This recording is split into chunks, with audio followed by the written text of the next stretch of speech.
అందరికీ నమస్కారం. తెలుగు నుడి శ్రవణ ప్రసరణకి స్వాగతం. డెందెపు తోటలో మాటల పూలు ఏమిటిది అని అనుకుంటున్నారా? డెందము అనంటే మనస్సు. ఆ మనస్సు అనే తోటలో వికసించిన పూలే మన ఈ రోజు భాగంలోని మాటలు. అటువంటివి రాసిన వారు ఎంతోమంది గొప్ప కవులు. ఆ కవులు భావ కవితలని, వచన కవిత్వాలని, మినీ కవితలు అనని, గేయాలని ఎన్నో రాశారు. అటువంటి కొన్ని కవితల్ని ఈరోజు భాగంలో మనం వింటాము. అక్కడక్కడ ఆ పూల సొగసుని, తెలుగు అర్థాలని కూడా తెలుసుకుంటాము. మొదటిగా గురజాడ అప్పారావు పంతులు గారు రాసిన దేశమును ప్రేమించుమన్నా మంచి అన్నది పెంచుమన్నా అన్న కవిత. దేశమును ప్రేమించుమన్నా మంచి అన్నది పెంచుమన్నా, ఒట్టి మాటలు కట్టిపెట్టోయ్ గట్టి మేల్ తలపెట్టవోయ్, పాడి పంటలు పొంగి పొర్లే దారిలో నువ్వు పాటుపడవోయ్, తిండి కలిగితే కండ కలదోయ్ కండ కలవాడేను మనిషోయ్, ఈసురోమని మనుషులుంటే దేశమే గతి బాగుపడునోయ్, జల్దుకొని కళలెల్ల నేర్చుకు దేశి సరుకులు నించవోయ్, వెనక చూసిన కార్యమేమోయ్ మంచి గతమున కొంచెమేనోయ్, మందగించక ముందుకు అడుగేయ్ వెనక పడితే వెనకేనోయ్, పూను స్పర్ధను విద్యలందే వైరములు వాణిజ్యమందే, వ్యర్థ కలహం పెంచబోకోయ్ కత్తి వైరం కాల్చబోయ్, దేశాభిమానం నాకు కద్దని ఒట్టి గొప్పలు చెప్పుకోకోయ్,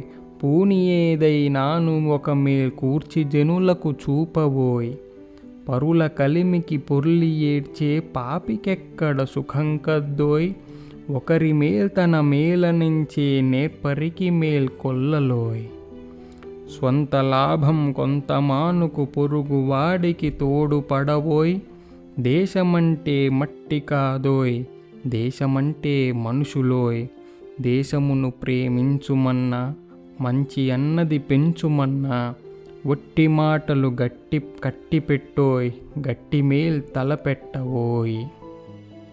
ఇది గురజాడ అప్పారావు పంతులు గారు దేశం గురించి, ప్రజలు ఏ విధంగా చైతన్యవంతులుగా ఉండాలో మనకి తెలిపినటువంటి కవిత.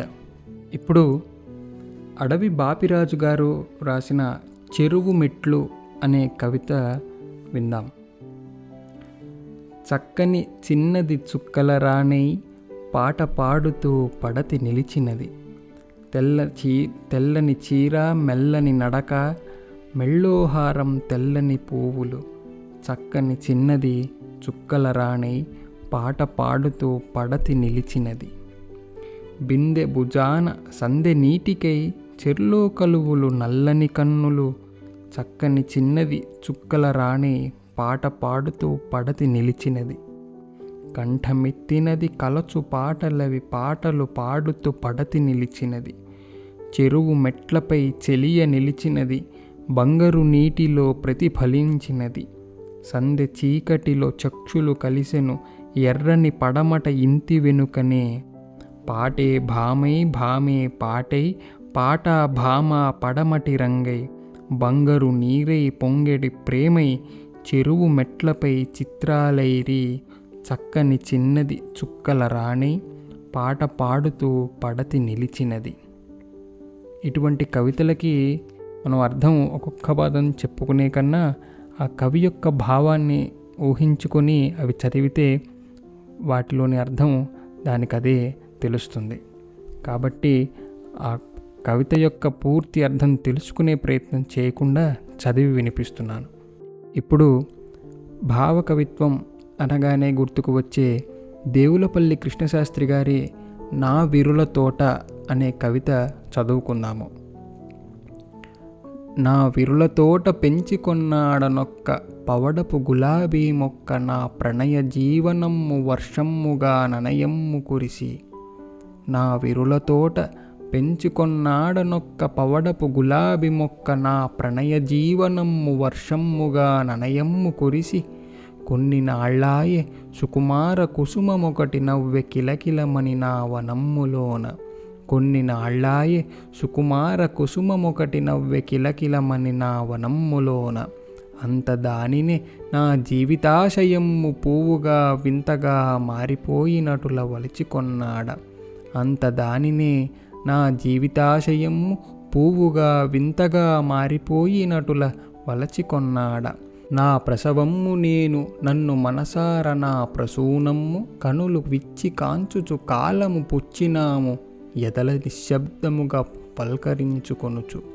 నా ప్రసవమ్ము నేను నన్ను మనసార నా ప్రసూనమ్ము కనులు విచ్చి కాంచుచు కాలము పుచ్చినాము ఎదల నిశ్శబ్దముగా పల్కరించుకొనుచు. ఎట్టులది దాపురించెనో ఏమో అంత నాకు సందుల త్రోవల నల్ల దిగియనొక్క క్రూరార్క కిరణమ్ము ఉర్వివాలిన గులాబీ సోలి తూలి నన్ను వీడే. ఎట్టులది దాపురించెనో ఏమో అంత నాకు సందుల త్రోవల నల్ల దిగియనొక్క క్రూరార్క కిరణమ్ము ఉర్వి వాలి నా గులాబీ సోలి తూలి నన్ను వీడే. అప్పుడు నా వైపు చూచి నా అలరులేని శూన్యము మ్రోడు మ్రాకును జూచి యొక్క కోకిలమ్ము కోయని ఏడ్చి గొంతునెత్తి. అప్పుడు నా వైపు చూచి నా అలరులేని శూన్యము మ్రోడు మ్రాకును జూచి యొక్క కోకిలమ్ము కోయని ఏడ్చి గొంతునెత్తి. మా కొరకు దారిబోయడు మంద పవనుడొకడు జాలిగా ఒక్క నిట్టూర్పు విసరే. మా కొరకు దారిపోయడు మంద పవనుడొకడు జాలిగనొక్క నిట్టూర్పు విసరే. ఇది దేవులపల్లి కృష్ణశాస్త్రి గారు భావించినటువంటి తన పూల తోటలో ఒక గులాబీ గురించి రాసుకున్న కవిత.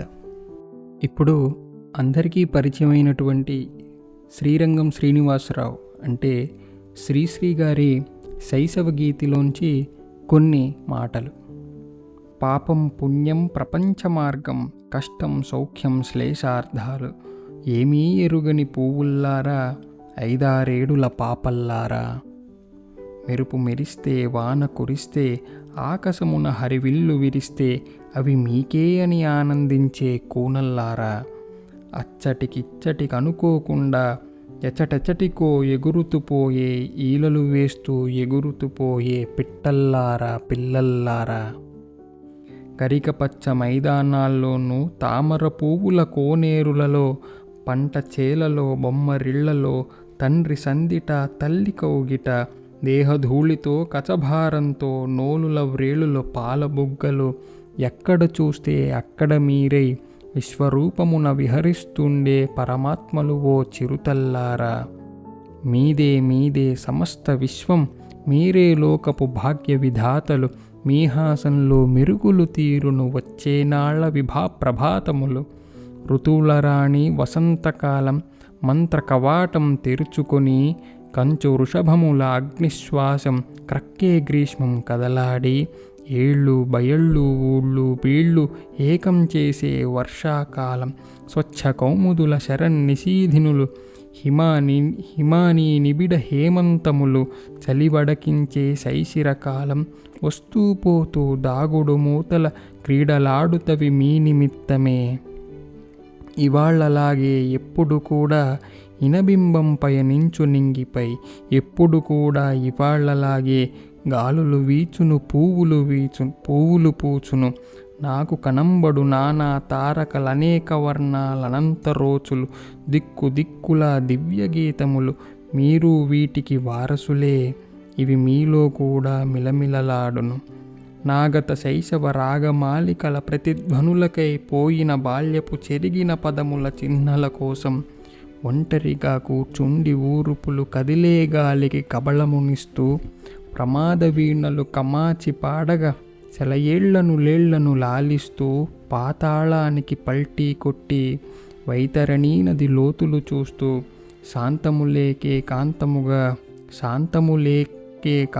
ఏకాంతముగా దిగ్భ్రాంతిలో మునిగి గుటకలు వేస్తూ మిటిక విరుస్తూ ఇట కూర్చుండిన నన్ను చూస్తుంటే నవ్వొస్తోందా. బుడతల్లారా ఇది నా గీతం వింటారా. ఈ విధంగా పిల్లల గురించి శైశవ గీతిలో శ్రీరంగం శ్రీనివాసరావు గారు గొప్ప మాటలు మనకు అందించారు.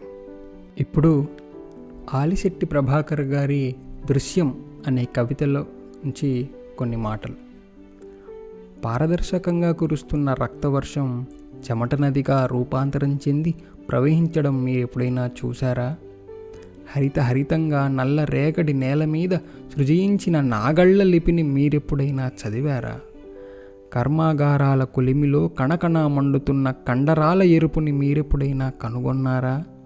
ఇంతకు పాలరాతి బొమ్మైనా పార్లమెంటు భవనమైనా వాడు చుడితేనే శ్రీకారం, వాడు కడితేనే ఆకారం అని కార్మికుల యొక్క బలాన్ని చెప్పారు ఆలిశెట్టి ప్రభాకర్ గారు.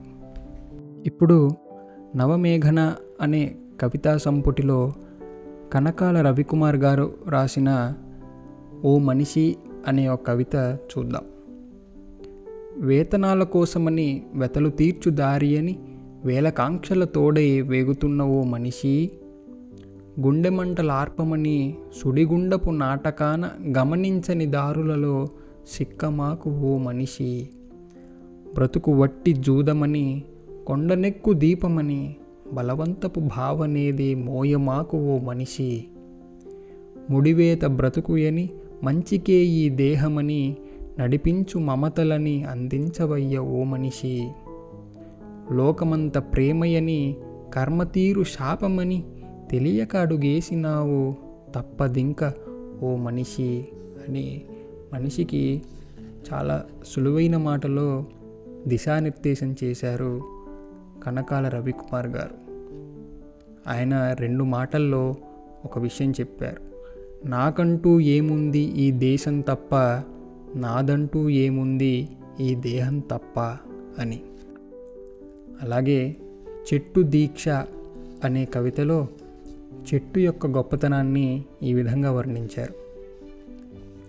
చిగురాకుల నవ్వంట చిరుగాలితో పులకింత, తుళ్ళితే మనసంతా తానన్నది ఎవరంట, పుడమే తన నాభంట పురివిప్పే శోభంట, నీవంటూ లేదంట నేనని కాదనదంట, ప్రతి నవ్వు తనదంట ఫలితాలు మనకంట, కరుణన్నది తానంట సమీరాలే సఖులంట, అడిగింతే తడవంట కాదని అనలేదంట, పరుల పక్షమైనట్టి పరమాత్మ తానంట, మనవంటూ చేయని మమత తానేనంట, మౌనమై ఎదిగేటి తపము తనదేనంట, నీడగా జాడంట నీతిలో మేటంట, దయ మాటకు పర్యాయం తానే రుజువంట అని చెట్టు యొక్క దీక్షని ఈ కవితలో వర్ణించారు. ఇటువంటి ఎన్నో కవితలు, ఎన్నో భావాలు ఎంతోమంది కవులు చెప్పారు, చెప్తున్నారు, చెప్తూనే ఉంటారు. అటువంటి భావాలలో కొన్ని మనం చూసుకున్నాం. మరిన్ని విషయాలు, మరింత సాహిత్యము వచ్చే భాగంలో తెలుసుకునే ప్రయత్నం చేద్దాం. అంతవరకు సెలవు.